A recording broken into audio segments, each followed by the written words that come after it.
एक बार अल्लाह ताला ने मलकुल मौत से पूछा, ए इज़राइल, क्या कभी किसी इंसान की रूह निकालते वक्त तुम्हें रहम भी आया? मलकुल मौत ने अर्ज किया, या अल्लाह, 2 बार मुझे रूह निकालते वक्त दिल से बहुत दुख हुआ, इतना कि अगर तेरा हुक्म न होता तो मैं हरगिज वो रूहें कब्ज न करता। मलकुल मौत ने कहा, या अल्लाह, पहली बार जब मुझे एक नवजात बच्चे की माँ की रूह निकालने का हुक्म मिला, वो बच्चा अपनी माँ के साथ एक तूफान जदा समुंदर में एक टूटी हुई लकड़ी के पटरे पर सवार था।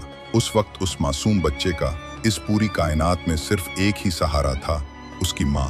तब मुझे हुक्म मिला कि उस बच्चे की माँ की रूह कब्ज कर लूं। या रब, उस लम्हे दिल फट गया, उस मासूम पर बेपनाह रहम आया। और दूसरी दफा एक बादशाह, उसने शौक और आरजू से एक शहर बनवाया था, इतना शानदार कि पूरी दुनिया में वैसा शहर कहीं और नहीं था। जब वो बादशाह अपने उस नए शहर का दीदार करने पहुंचा और उसका पहला कदम शहर के दरवाजे में पड़ा तो मुझे हुक्म हुआ, उसकी जान निकाल लो। उस वक्त मुझे बहुत रोना आया।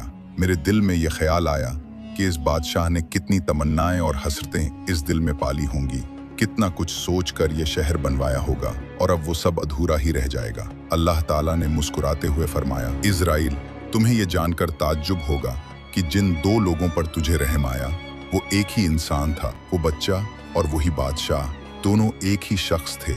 उस शख्स का नाम है शद्दाद। हमने उसे समुंदर के तूफानों में भी माँ के बगैर महफूज रखा, उसे जिंदा रखा, पाला पोसा, उसे दौलत और शान और शौकत की बुलंदियों तक पहुँचाया। लेकिन जब वो ताकत और दौलत के इस मुकाम पर पहुँचा तो उसने हमारी वहदानियत को चैलेंज करता है और अब मेरे ही मुकाबले में खड़ा हो गया। आखिरकार उसने अपनी सजा पाई। अल्लाह हमें घमंड और तकब्बुर करने से बचाए। दोस्तों, कमेंट्स में आमीन जरूर लिखो।